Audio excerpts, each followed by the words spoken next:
Wanted to thank everybody who came out to join us this evening for our All Pikes Peak Makes panel, Making During COVID-19.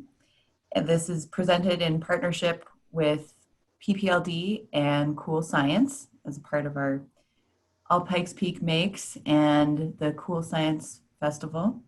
We've got some great folks here tonight to share their experiences with us around making PPE during our shortages that happened earlier this year. So we have some questions that we've already put together and we'll be asking our participants. But then you're also welcome to add your own questions in the Q&A section. These will be visible to everyone. And then if you're really interested in hearing the answer to someone else's question, like you have the same one, you can upvote it by clicking the little thumbs up. So there's also a separate chat function that you can use. And if you want that to be visible to everyone, just make sure you change that drop down to be all panelists and all attendees. So let's go ahead and get started. John, I'm going to start with you. If you could take a moment to introduce yourself and tell us what role you had with PPE production during the pandemic. Okay, well, I'm John Norton, and I ended up being a liaison for Southern Colorado for the makeforcovid.co organization. That's MAKE, the number 4, then covid.co. And I can talk more about what that organization was like and how it was organized as part of the questions that come up. And Connie? So I'm Connie Munson, and I was actually recruited to help with the Make for COVID, as John just talked about, program. And I had just retired from UC Health. So as they were starting actually to make PPE, we needed a way to get it out. And so I was enlisted to help do that during the beginning of the pandemic. So, connections at UC Health came in handy. Cody? I'm Cody Natelli. I'm the leader for Colorado Crafting, one of the leaders for Colorado Crafting for a Cause. And we started making PPE masks and things for COVID at the end of February. So let's kind of get a little bit of an understanding of how everything got started then. Cody, would you mind going ahead and describing how that all came to be in February? Towards the end of February, my husband is a memory care director for an assisted living and dementia care facility here in Colorado Springs. Prior to that, he was working in the Army as an immunologist. I started getting concerned and scared when he started getting concerned and scared. With his immunology background, he was worried about people panicking and removing PPE from like being able to everyday purchase. We started noticing with his facility, they were starting to lose availability for PPE. And our first big push was making masks for his facility. I think we sat down that first weekend in March, and I sewed about 275 masks by hand. That was kind of the first trial, first go of it. And from there, I was like, hey, if we're doing this here for one facility, we can do it for everyone else. I had volunteers lined up. We formed as a group in January, and we made and sent animal necessities, I guess, like pouches, dog mats, stuff like that, to Australia for the Australia fires. And that's kind of how we got our start. And we just kind of rolled right into COVID, one big project to the next. Essentially, we haven't stopped. we've been making since the beginning, the end of February, beginning of March. We've got almost 50,000 masks, gowns, scrub caps, and shields made and out and delivered. So Wow. it's Wow. been it's been nonstop. But Sounds it's been like it. Thank you. John, could you tell us a little bit about how everything got started with your group? Yeah, it started up in Denver with a group of people associated with the Anschutz campus of CU in Denver. And they were associated with the InWorks section of Anschutz, which is kind of a makerspace type of thing. And they realized that there was a shortage of PPE, and they had some medical people that they could talk to. And they thought, well, gee, we've got a lot of makers out there. Is there some way we can recruit them to help make something that's worthwhile? And so they did some investigation and found that Prusa, who makes 3D printers, had already designed a face shield that could be produced by home 3D printers. So they decided to standardize on that. And part of the reason for that is that one of the first people that started it had worked in South America and realized that if you're going to make something for medical use, you need to make it robust so that it can be reused. Because if you tell people that it can only be a one-time use, it won't be one-time use. They'll continue to use it until it's no good or until it's broken. So that was one of the criteria. One of the other things they realized is that whatever we make, we must make sure that it's safe. So one of the early set of principles was, one of the guiding principles was do no harm. So I wanted to make sure that whatever is made won't make things worse, that it's human-centered design, so it's easy to use, and that a bunch of volunteers can be recruited to help get these things distributed. And it was remarkable. It started roughly in March from a standing start, nobody, to ending up with about 2,000 volunteers by the time in a couple of 3 months. And we've distributed 81,000 pieces of PPE, mostly face shields. Do you want me to just kind of share real quickly some things here, maybe? Sure. I hope you can see this. This is the Prusa Shield that we ended up making, and it was vetted by the Czech Republic, actually. And this was a common shield that many makers throughout the country decided to make. And just to give you an idea, those 81,000 pieces of PPE went to these places throughout the Colorado and neighboring areas. And it started out that we would concentrate only on Colorado, but I had somebody talk to me about maybe we ought to talk to the One Nation Walking Together, which is an organization here in town, and find out if they could use some help in the Navajo Nation. And so the organization said, yes, let's find out if we can do that. And as you can see, we distributed some to One Nation Walking Together. And in fact, we distributed about 15,000 face shields to them and some face masks as well. So we also collaborated with other organizations. Like Cody, there were other organizations that fired up to make face masks. One of them was the Merry Mask Makers in eastern Colorado, and they did something like 10, 20,000 face masks. We found out about those and started talking with them, and they helped us figure out who else might need what we have. We also found out that some of their face masks were difficult to stay on because they bent the ears forward, and we were able to make ear savers.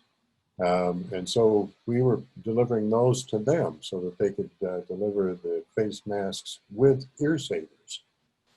And then we found out that another organization, Legacy Institute, had decided they could help by making what are called Badger shields. And they are one-time use shields that were figured out, that were designed at the University of Wisconsin, ergo Badger shields. Oh, okay. They ended up finding out, they ended up making about 20 to 30,000 of those things, collaborating with another organization in town, Moto Minded, and Chris Vestal, who happened to be a maker, helped start the Colorado Springs Pikes Peak Makerspace, and I got to talking to him, and he told me about this. And so we collaborated with them, and we found out that we could collaborate with them, and it made sense to use some of these disposable face shields in some places and the more durable ones in other places. And when Zach Bacumsey, who's the CEO, ran out of requests, he donated all the rest of them to our organization so we could donate those. And so they're now in our warehouse up in Denver so that we can continue to donate those as needed. And in the process of trying to make these face shields, we've somehow, the Legacy Institute started working with Titan Robotics, which is another company in town that has commercial 3D print capability, and they could make the, and I'll go back to the 3D printers, they could make these headbands in 5 minutes with their process, as opposed to 2+ hours with homemade, with the home 3D printers. And so they started donating some of these things because Legacy Institute paid them to donate them to us.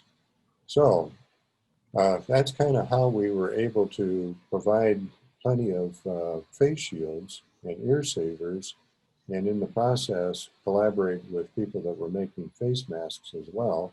And thanks to Connie, we were able to figure out where we could donate those, especially in Southern Colorado. Now, we had warehouses all over the state. We ended up with warehouses in Boulder, Montrose, Vail, and Denver during the peak of the problem. Now we've consolidated down to Denver. But that gives you kind of a global picture of how this organization managed to end up being able to donate what was needed. And maybe it's worthwhile letting Connie talk about how she found who needed it. Yeah, that was going to be my next question for Connie, was just to kind of ask her, how did you work on identifying those needs and figuring out what types of PPE were needed where? It was fortuitous that I had just retired from UC Health. And that would include the Memorial Hospitals, Grandview Hospitals, all those here, as well as I got to work for UC Health all across the state. So by working there, of course, you make connections, you get to know people. And one of the key things that we found out immediately was that our frontline caregivers, kind of like Cody had said, people really needed a lot of things. And just because there was a need, we just started reaching out and saying, okay, how can we meet this need? Who can we talk to? So I went actually directly to the CEO here in Colorado Springs of Memorial, so Joel, and he was great, and got to work with my friends who worked with UC Health, and finally got John in touch with their purchasing department. And so John coordinate with them. And from there, we just asked for names. Who else? Who else do you know in the community? So it was a lot of reaching out to as many people as we could. Anytime I made a connection, I would ask for who else? Who else do you know? How else can we help? Who else can I call? How can you help me make these connections? So at first it was just fortuitous, I guess, that I knew UC Health, and that all the connections were there. And amazingly, well, not amazingly, but it is amazing how so many people step up to the plate and want to help. So anytime you asked a question, it was like they were there and saying, here, how else can I help you? So, I think it was definitely a community effort once you started reaching out to people. Did you find it was pretty similar with your efforts, Cody? Somewhat. When we started, like I said, I basically started with my husband's facility. From there, he helped me reach out and make contacts in other assisted livings. I had friends who had family who work in the jails, so we supplied the jails with some of their PPE. We supplied the hospitals. I have friends who work at UC Health and Pediatric Ward. I have friends who work at St. Francis in the labor and delivery. Sky Ridge, a family that works in labor and delivery in Sky Ridge up in Denver. And it's just a matter of me picking up the phone and being like, hey, I know you're short. What can I do to help? And I would say within a few days, we had some interest from news stations, local news stations like KRDO, Fox 21, things like that. And I partnered with a local business, Equip Inc., who makes outdoor equipment and stuff like that. I basically got with them and I was like, how can we push this? How can we get these things done and out? To the point where weekly between Pueblo and Denver, I was going 3 to 4 times a week up and down all around trying to make, deliver, and get these things out. And it just kind of spread, all the way out to I was making deliveries in Kit Carson because they were like, hey, they forgot about us. And I'm like, I didn't. But, we have people all over Colorado and they're just like, and that was one of the things I told them to do. I'm like, go out. I know most of you are retired. You have family working in these places. Find out what they need and let me know. And it became kind of just a massive push to get these things out.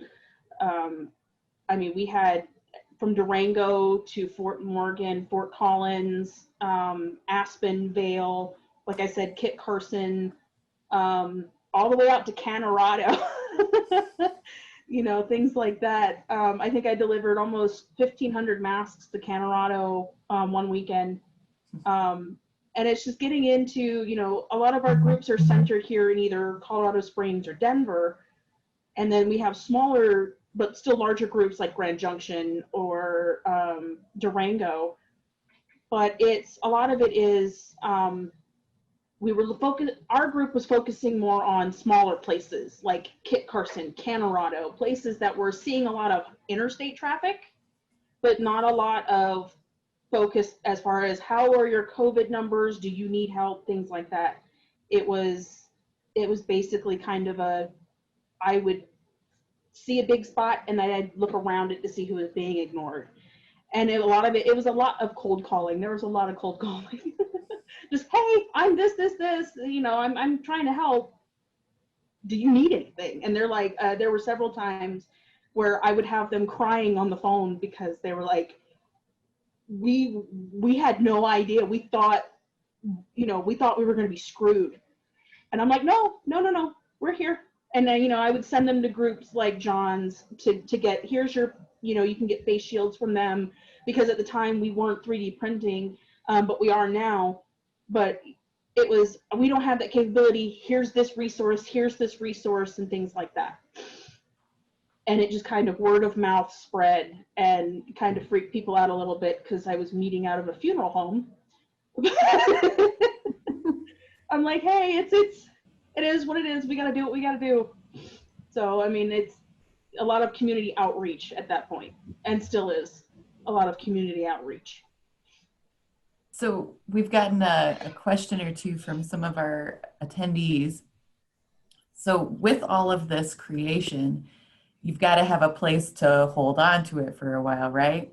So how did you go about finding the warehouses like John mentioned, or, you know, figuring out if you didn't have a warehouse, how you were going to store everything and then manage to get it all out to people? Cody, if you want to go ahead and just keep going for a little bit longer, maybe.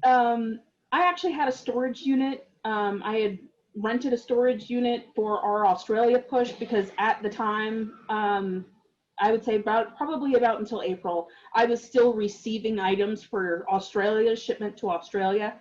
And I had to have somewhere to put them because we didn't have the space in the house to put them anywhere. I think we ended up shipping probably about 600 to 800 pounds of sewn and handmade goods to Australia.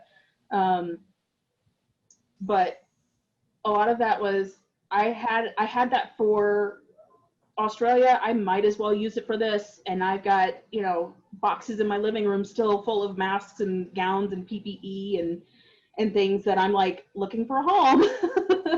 I took a big chunk down to the Citadel testing station because they get a lot of homeless coming through and they're like, we don't have anything to give them and we hate sending them away. And I'm like, here you go. Get it out of my house. Here you go.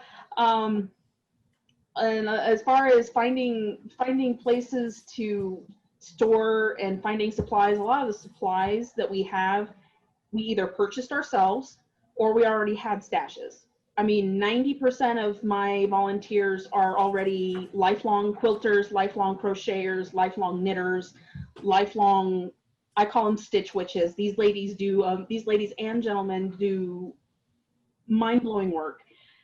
And all of the things that we have donated, because every bit of ours was donated, has come from our own pockets.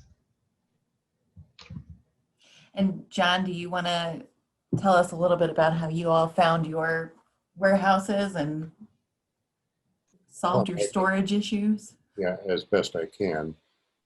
What happened was, it's people knowing people. And when they found out what we were doing, they were willing to donate space.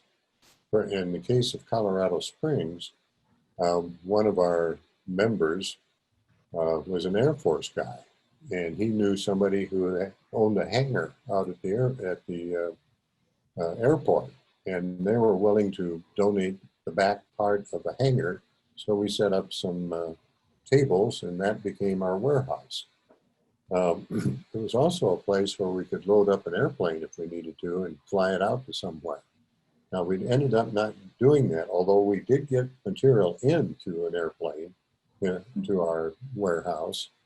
And I don't think I mentioned, but we did collaborate with Civil Air Patrol, who made multiple flights to the rural areas to deliver PPE, along with Angel Flight that did the same thing. We also had four-wheel drive clubs while we were trying to figure out how we were going to distribute things, volunteer to make deliveries. We had tag team kinds of things when something needed to happen in a hurry. Somebody would come down to Colorado Springs, give it to somebody here in Colorado Springs who would take it maybe to Walsenburg, who would then take it to the eastern part of Colorado. So it was a lot of who knows who. And you know, people wanted to help and were willing to donate their time and, in many cases, spaces for this work. So that another question came in too, and I know Cody talked a little bit about her answer for that, but John, maybe you could talk a little bit too about how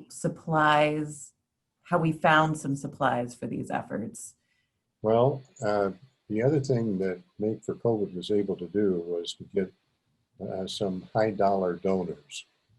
Um, and so we got lots of money. And we had somebody who knew was good at purchasing.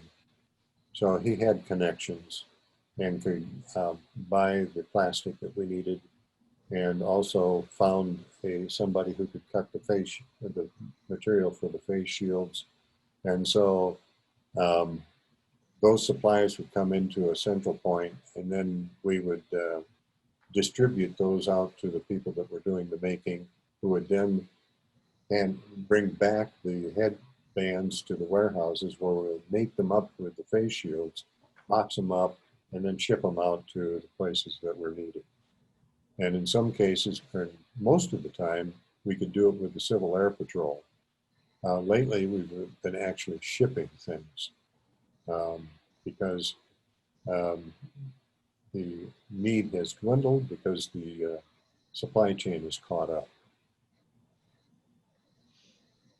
Okay, so how has that changed the efforts then from March to now? Well, we're now down to one warehouse, and we are taking orders through the Make for COVID website. And you can go there and hit the request button, and there are choices that you can make there as to what we can offer. And at this point, if it's not within somebody's easy driving distance, we will ship them via UPS, because we've got funds to be able to do that, and the quantities aren't nearly as high as they were during the peak time of COVID. Can I add to that, John? Because to answer the question, how the efforts changed, we've also changed our focus somewhat, because as we looked toward the schools opening, we realized that, and I know Cody's shaking her head yes, as the schools opening, there were a lot of needs there as well, for face masks, some face shields, for just different PPE, just so that they could get these kids back in school and make sure that the staff in the schools were safe. So that's how our efforts have changed. We've reached out to various organizations. John worked with the BOCES organization, and we've gone to school and said, hey, we're here. What do you need and how can we help you? So we've changed. Our mask makers have changed, really focused on making children-sized masks so that they do fit the kids now, so that they're not, not so big. Mm-hmm. Mm-hmm.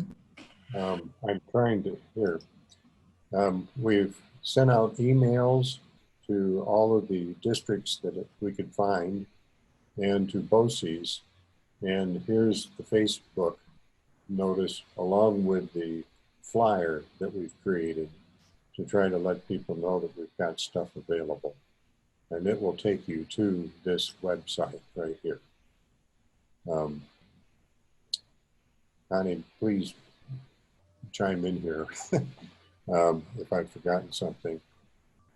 Nope, I think But it's yes, good. the emphasis now is the original goal was to take care of medical people and first responders, because they are on the front lines. Now the schools are on the front lines. So that's why we've added schools as a focus. And Cody, I know you were nodding along. Is that kind of similar to what your group is finding, or? Yeah, we started making for schools probably, I would say, beginning of June. We switched gears. We started making, like John said, first responders, frontline workers, grocery, anyone who was either essential retail or an essential worker. We were doing, medical, things like that. And now we've shifted gears to schools, making smaller masks for daycare. At the time, we started making a smaller amount of the child-sized masks for daycares because essential workers have to work and their children are grouped together. And that was a time where we were kind of like, well, what's going to happen? It's just kind of seeing it morph into focusing now on we have to keep the kids from getting it, because in the beginning everybody thought, oh well, you know, if you're over like 10 you're fine. That was kind of the general consensus is, oh, COVID's not going to get you if you're a kid. And now we're seeing more and more, oh, you know, I have teachers lining up from all over Colorado emailing me like, hey, I know that this is kind of late in the game, but we need help. And it's just kind of like, all right, we're gearing up, we're ready to go. We took a small break, I would say at the end of May to June, where we kind of started stockpiling fabric and elastic and twill tape and things like that again to make the big push for back to school. And that's what we're focusing on and doing right now is the back to school side of everything, from the kids to the people who are district workers, school workers, because they've never stopped. I know my son's districts, the people have been there from the beginning, giving, you know, you have cafeteria workers doing lunches every day, interacting with many, many students, and, you know, feeling like this is not safe. I feel like I'm forgotten. And, you know, it's kind of nice being, you know, I can see the joy in my volunteers when they're like, hey, I rolled up to the school and it was like I was bringing the cavalry, and then you could see the relief, and they would call me and tell me like, hey, if this is what this feels like, I want to keep doing it. And so that just kind of spreads. It's become kind of our drug, if you want to say, like that feel good feeling of here you are, and then telling them when they ask like how much, and I'm like, I don't do money. I don't do money. These are yours. Take them. Do what you need to. It's been a very good feeling, and very, very nice to have the volunteers and things like that, and to be able to help the schools now, because I mean they're teaching our kids. I mean, I don't know if anybody else has kids in school right now, but my son is still, he's 11 years old, and he's still homeschooling. And there's no, if it wasn't for the school, I don't think any of us could, you know, a lot of us could keep functioning that way. So I'm happy to do what it takes to keep them safe and keep them educated and keep them in school.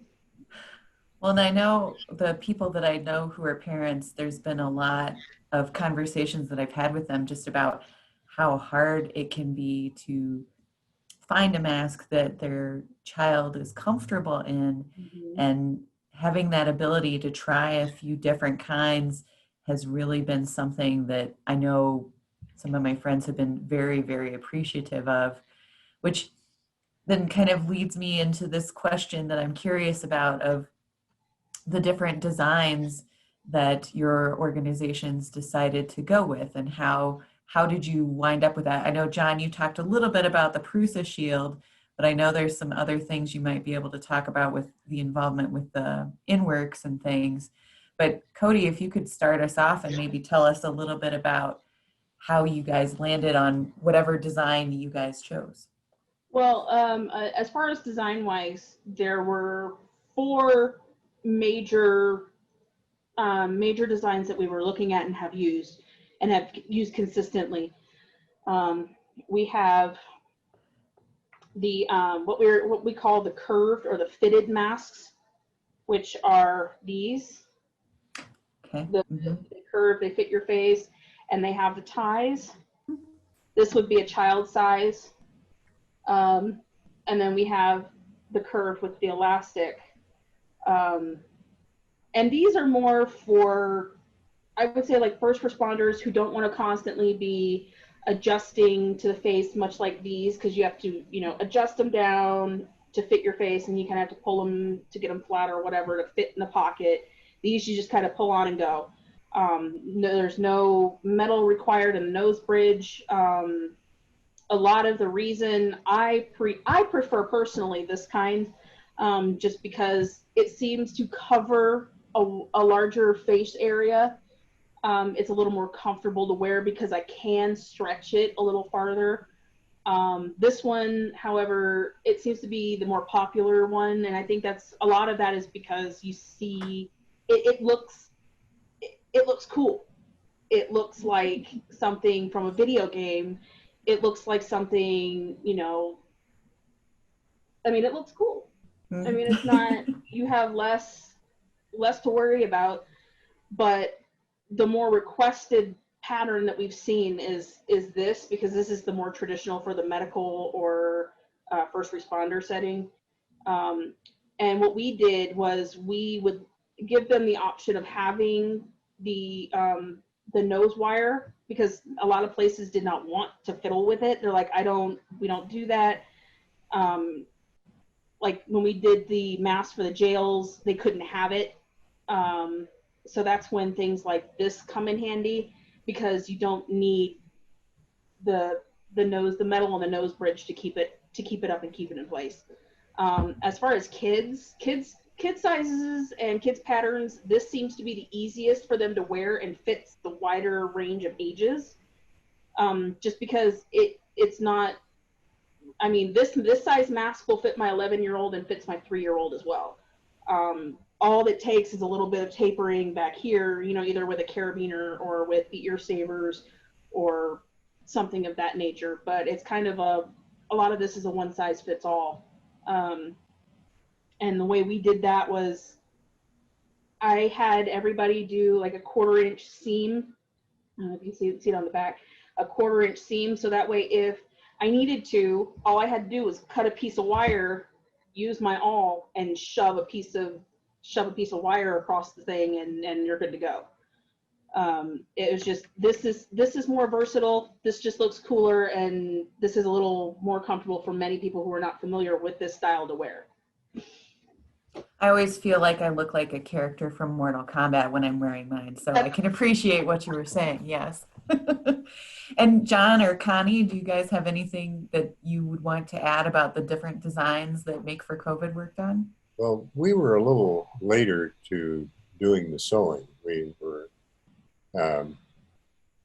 but at the moment, we have somebody that is familiar with commercial sewing organizations, and what she's doing is ordering the material and getting it cut and putting it into kits so that they can be sewn. And the design right at the moment has a loop in the back and another loop that with an adjustment kind of a thing, so that it doesn't go around the ears, but it has an adjustable loop on it. They are looking at another design, but it's pretty complicated, and we're not sure that will make sense. So that's kind of what's going on with the child-sized face mask that we're concentrating on now. We had another question from our attendees who were asking if you're seeing demand declining at this point for the different PPE. I know you said you switched gears a little bit for who you were maybe focusing on. Are you seeing that demand just go down in general too? John, would you want to start? Yeah, very much so. We keep putting out that we've got availability, especially to schools, and we're not getting much response at the moment, which is,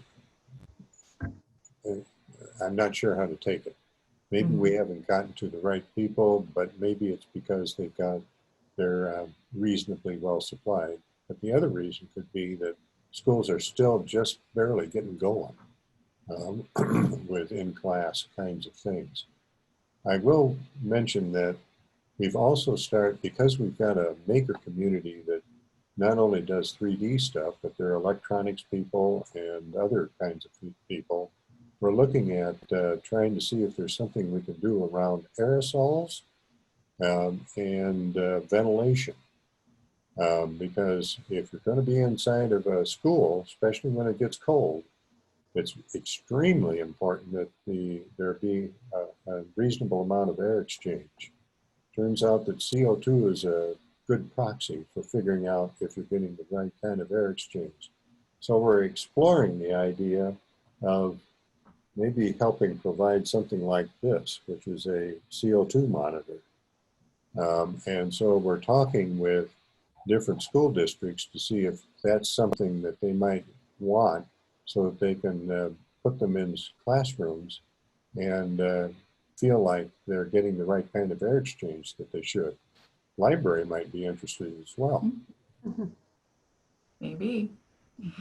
Cody, how about you? Has demand been decreasing?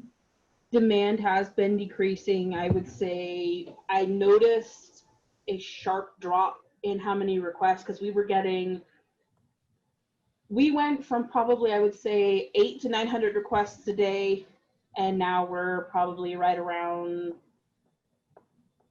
20 to 50.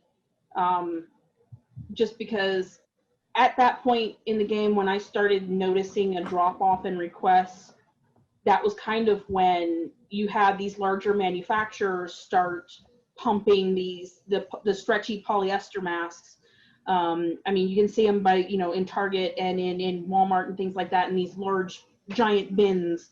And that was just something that at that point we were like, okay, we can look at slowing down, because everybody's going to want these look cooler, they're lighter, they're stretchier, which was my big issue. Like, the stretch, I can't, it's such a bad idea.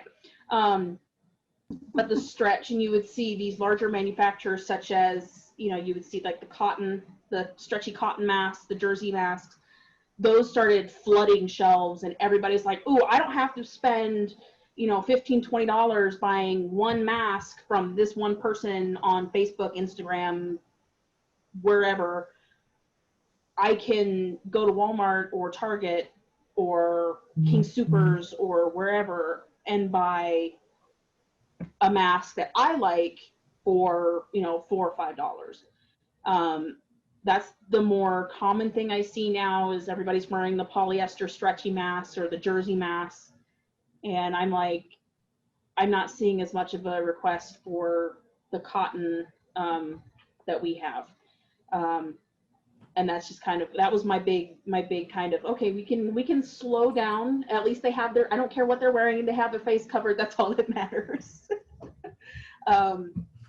But, on top of that, we were getting requests for schools, large requests, 2,000 to 3,000 from school districts. So we saw lower amount of individual requests, larger amount for requests like for organizations like schools and things like that started picking up, whereas they weren't in the beginning, just because they weren't in school. There was no need for them at that point. So it's a trade-off. So were a lot of those requests then coming directly from the districts themselves? I had several requests from districts. I have several requests from individual schools. And then there are parent groups as well, who are requesting them, like PTA groups, things like that, are requesting them for their schools. Kind of we can't get a yes or a no from our school or our district yet, but can we get these as kind of like a fail safe? And I'm like, sure, here you go. And Connie or John, with the requests that were coming from schools for you all, were you seeing it similarly to what Cody described? Or? Connie, I think you've had more experience in that area, along with some nonprofits. So yes, we're starting to see the drop as well. And so I will say, we got a request from districts. We got a request from UCCS. So we supplied UCCS with 3,500 face shields, just so they could have in-class students, which is what the students want. So we saw it from schools. We also have seen it from a lot of nonprofit organizations.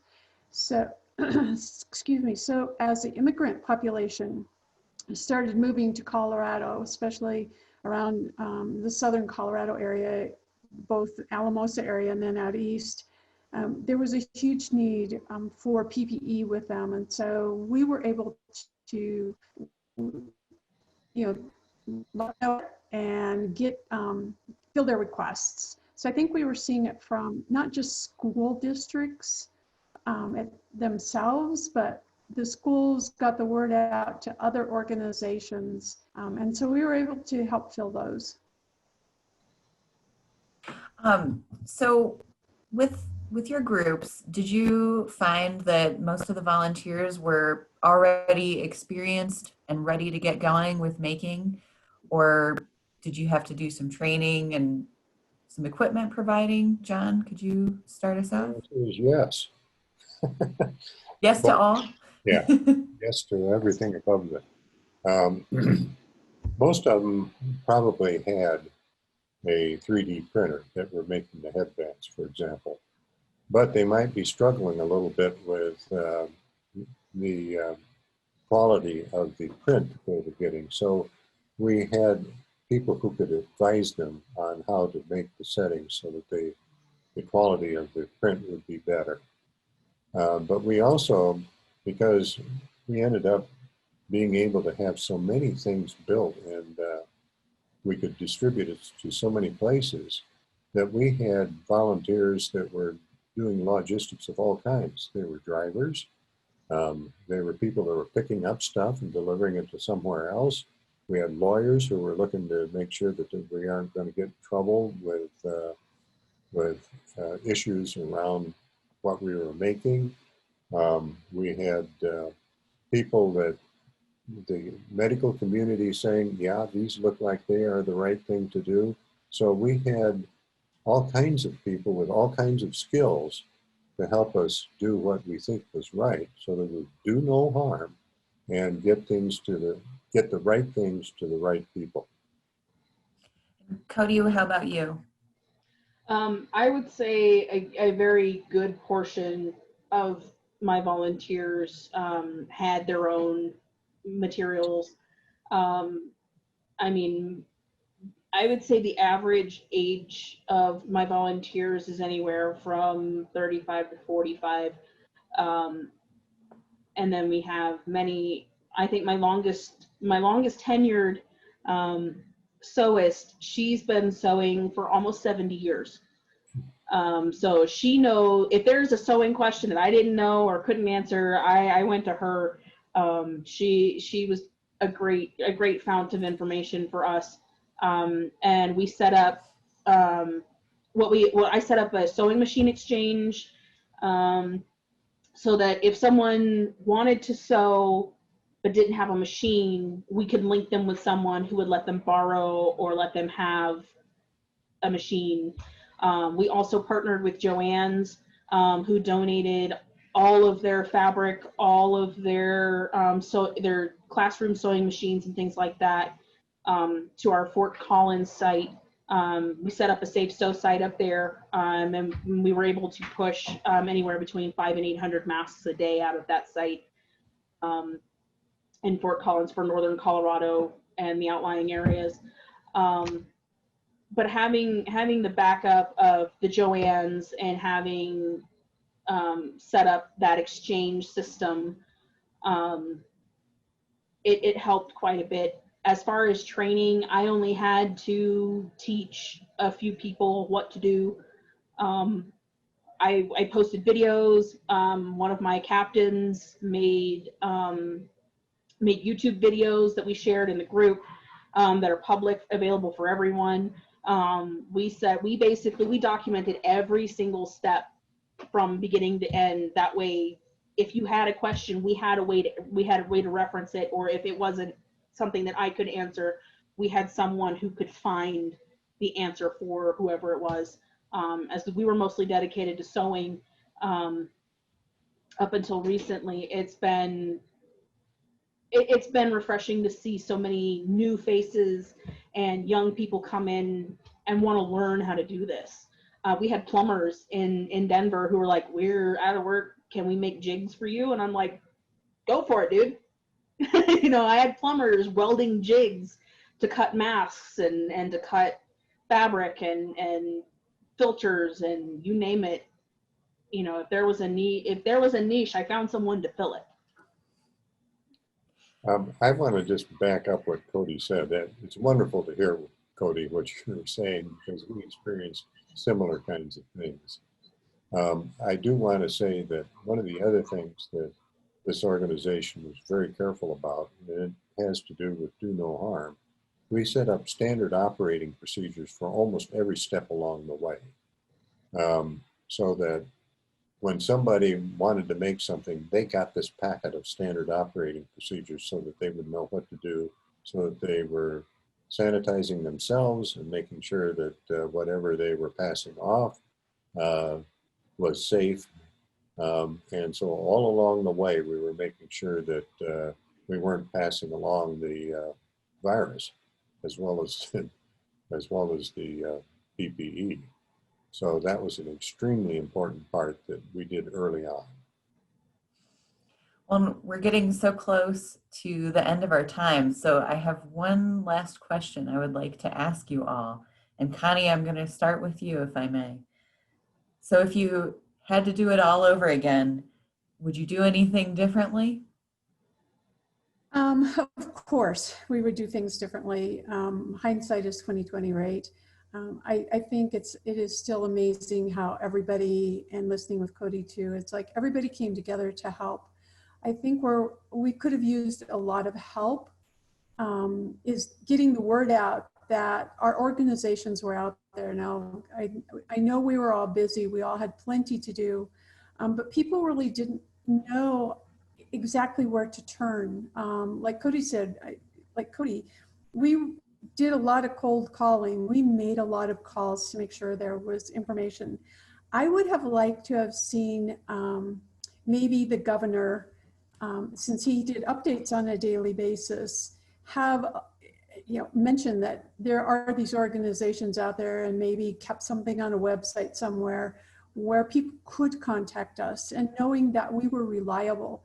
Because at the same time, there were organizations that were obviously out there trying to make a lot of money. Some that did not have PPE that was safe, met the requirements. And as John said, our mission is to do no harm. And so if we would have had a way to let people know about all the organizations that were legitimate, if you will, way early on, I think that would have helped all of us. We all would have known who was out there. We could have reached out if we were getting more demand than we needed. Was there somebody else? And yet it would have helped give the people who needed the help a place to contact, and an easy place. And so many people watched the governor when he talked, or at least would stream it later or read it, or so I think that would have been a great way to help all of us, and then really help the people who needed it, because that was our goal, was to help everybody. We wanted to keep people safe. John, how about you? I think mostly what Connie just said: get the supply to the right people, and get safe supply to the right people. We actually didn't have a lot of trouble meeting demand, interestingly enough.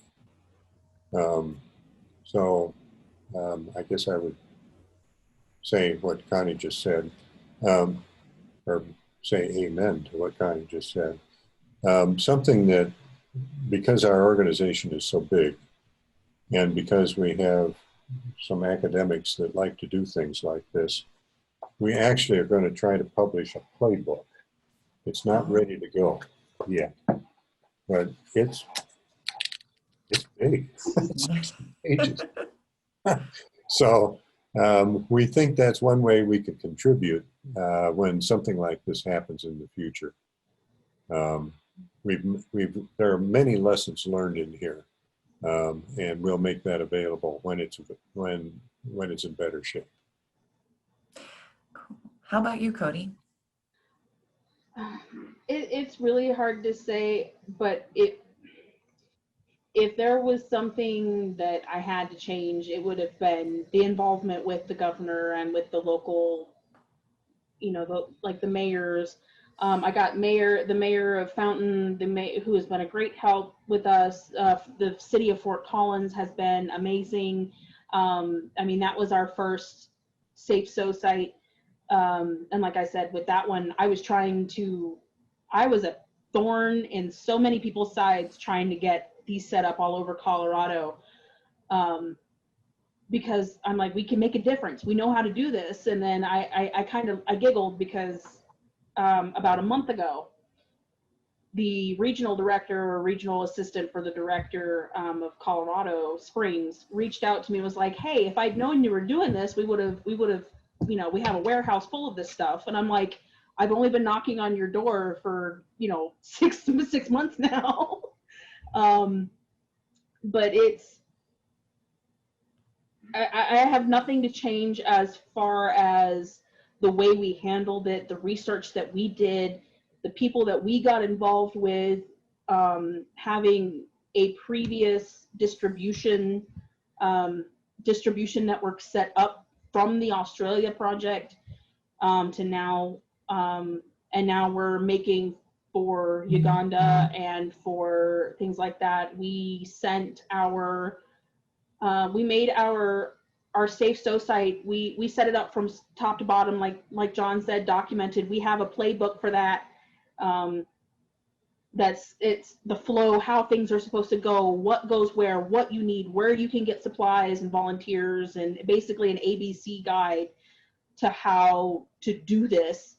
And we set up sites in Virginia, Michigan, Arkansas, Wyoming, Montana, California, Washington, just from here. And it was just speaking to people and finding, you know, being able to contact and actually get a hold of people, you know, such as the mayors or the senators or the town, you know, whoever happens to be in charge of that area. And we would like to see more of these sites, especially with COVID now rising and peaking here, or rising here in Colorado. We would like to see more. Our whole goal from the beginning was at least a mask for everybody in Colorado. It's a lofty goal, but it's something that if we can set these sites up and get these things rolling, then we can do that. And, you know, partnering with other leaders and other groups. There's a group of us on Facebook of just the administration and the leaders around Colorado, Colorado Mask Makers United. And the state representative for masks and PPE is in that group. So if you need them, join that group. And I mean, we coordinate, we collaborate. If one of us can't get to that area, then we make a post and we find out who can. And it's been everybody together. It's been everybody working, everybody together, all hands on deck. We got this. And that's been my, you know, kind of my mantra from the beginning. Just one more, just one more, just one more. We got this. We can do this. Because like I said, we're at 50,000 just masks, 50,000 masks in our group right now. And that is insane for, you know, 2,000 volunteers. And of my core group of volunteers, we probably have, I would say, between 200 to 300 that are sewing regularly and that I see regularly. So that's a lot of work. And if we could, and it's been from the beginning, like I said, if we could have just gotten that little bit of help from the top, that would have made such a huge difference, because we were ready to go. We were, you know, you see in these old war movies, you know, you see people at the front lines and, you know, with their guns or their swords or whatever, and, you know, they're just ready to run. That was us. And that, I mean, to a point, that still is us. And it's just been, if we could have gotten a little bit of help in the beginning, things would have been so much easier, and we could have knocked this thing out of the park. And we were ignored because, like my group, one of the common things that I got was, well, you're just a stay-at-home mom. I may have been a stay-at-home mom, but my background is in medical, archaeology, and all that other stuff. It's not like, you know, I have people who are, you know, I have a lady who works for NASA who is in our group, and we got ignored. It's that, no, it's not that big of a deal. We're okay. No, we're not. Hello. And the other thing that I wish I could have changed, was the polarizing effect that the masks have between the Republican and the Democrat people in my group. And I felt like a broken record. I honestly, it was, COVID doesn't care what side of the fence you're on. It doesn't care what color you are. It doesn't care where you're from, how much is in your bank. It doesn't care. If I had people who were upset in the beginning, like, how can you make masks for protesters? I made them for the police and the jails. Why would it matter? These are people who are interacting with, these people on a daily basis and taking this potentially home to innocent people who have nothing to do with it. And it was just I really wish it was, I wish it wasn't political, because it's not. This is not this is an all hands on deck, everybody up and go. We gotta get this. If we don't, what's gonna happen? I mean, we're already at, I believe, somewhere around 200,000 dead, dying, whatever. How much worse does it have to get before we all kind of pitch in and bring everything together? Thank So- you, Cody. Yes, I was going to say amen. Yes, thank you. We're with you 100%. Yeah. Yeah. It's so frustrating sometimes, because I've spoken to mayors, or I've spoken to senators and legislators, and I'm like, I need your help. Oh, well, it's just it doesn't really fit with my agenda. I don't care what your agenda is. If all of your constituents die and can't vote for you, what are you going to do? Or if they're too sick to make it. I guess this is out of our control somewhat, but the misinformation that's coming from the top is not helping. No. And if we could change anything, that would be nice, but that's out of our control, unfortunately. So with We can do with is try to do what's right and give the right information and hope people hear and do what should be done. So with the talk, this question just came in, and I do think it's a good way to end everything, because I know we're a little bit beyond what we had planned on. With the discussion of the potential for another surge, if someone would want to become involved with one of your organizations, how could they do that, and are you still taking volunteers?